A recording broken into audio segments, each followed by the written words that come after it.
We're here to explore a fundamental, often invisible force that shapes our organizations and our societies. This is the logic of systemic alignment. Consider this statement. Modern systems do not primarily reward intelligence. It's a challenging idea, isn't it? We tend to assume that traits like creativity or raw ambition are what lead to success. But if you look closely at the underlying mechanics of these systems, you start to see a different pattern emerge. What's consistently and reliably rewarded isn't intelligence. It's something else entirely. It's alignment. To understand this logic, our analysis will proceed in 5 parts. First, obedience as system alignment. Then, the logic of stability. Following that, the architecture of reinforcement, the high cost of disruption, and finally, an uncomfortable equilibrium. Section 1. Obedience as system alignment. Here, we will reframe a concept that is often misunderstood. The word obedience typically carries a heavy emotional charge.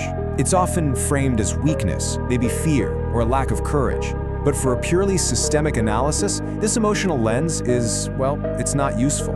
We need to strip away those connotations to see the underlying structural reality. So let's substitute that word with a more neutral, technical term: alignment. You can think of it as obedience, but without any of the moral judgment attached. In the context of a large modern system, a corporation, a bureaucracy, alignment is simply behavioral predictability. It's a measure of how consistently an individual's actions fit within the system's expected patterns. And what does this alignment look like in practice? Well, it means following established structures. It means operating within approved parameters. And, crucially, it means minimizing friction. You see, each person becomes like a gear in a machine.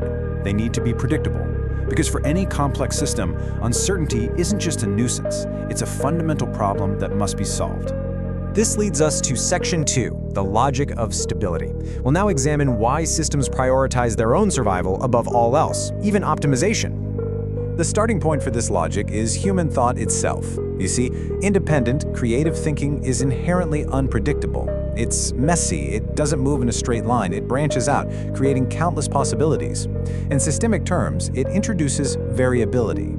And for any large established system, that variability is a direct threat. Why? Because variability creates instability. And instability isn't just an inconvenience, it's an existential threat. You have to understand, a system's primary overriding goal is not to be the best or the most innovative. It's simply to survive. Everything else, optimization, improvement, is secondary to self-preservation. So how does the system counter this inherent threat? Through alignment. Obedience, in this purely technical sense, acts as a constricting force. It essentially wraps around the chaotic potential of individual action and molds it into a predictable, stable form.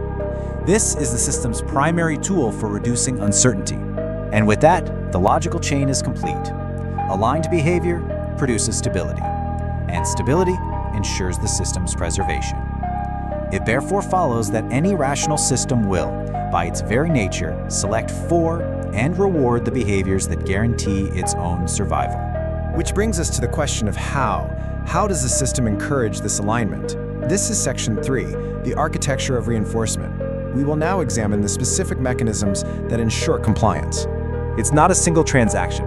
It's a self-reinforcing feedback loop. Step 1, obedience or alignment produces the stability the system requires. Step 2, that stability produces a reward. The system channels resources, promotions, status, recognition, back to those who provided the stability.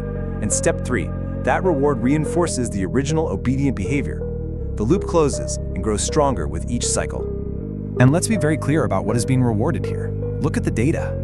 Compensation is tied to reliability. Status is tied to predictability. Recognition is tied to consistency. Access is tied to alignment. These incentives are not allocated for raw creativity or disruptive thinking. They are allocated for traits that allow a system to scale and operate efficiently. Disruption, by its very definition, is inefficient. This reveals a critical distinction between a system's stated values and its operational logic. On one hand, you have what is rhetorically praised, unbounded creativity. But on the other hand, you have what is structurally tolerated, creativity, but only within existing constraints. Any creativity that questions the constraints themselves is no longer seen as creativity. It's recategorized as disruption, and the structure will defend itself against it.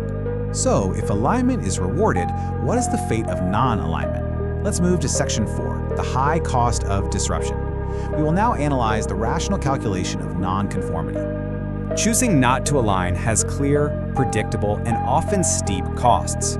Professionally, it results in slower progression. Socially, it creates tension. It invites increased scrutiny from the system's operators. You'll find yourself with reduced access to safety nets. This often leads to isolation. Put simply, from a systemic standpoint, resistance is expensive. It has a high cost in energy, time, and social capital. And this all boils down to a rational calculation of risk. The disruptive individual absorbs all personal risk. They bear the full weight of their actions. If they fail alone. The aligned individual, however, shares in the systemic risk. By operating within the established parameters, their personal accountability is diffused into the larger system. A mistake becomes a system failure, not an individual failure. In this way, alignment functions as a highly effective safety mechanism. So what is the logical endpoint of all these forces? We arrive at our final section, an uncomfortable equilibrium. This is the logic of the final state. It's important to understand that the persistence of alignment is not a moral failing on the part of individuals. It's not about a lack of courage. It is simply a rational response to a thoroughly optimized environment.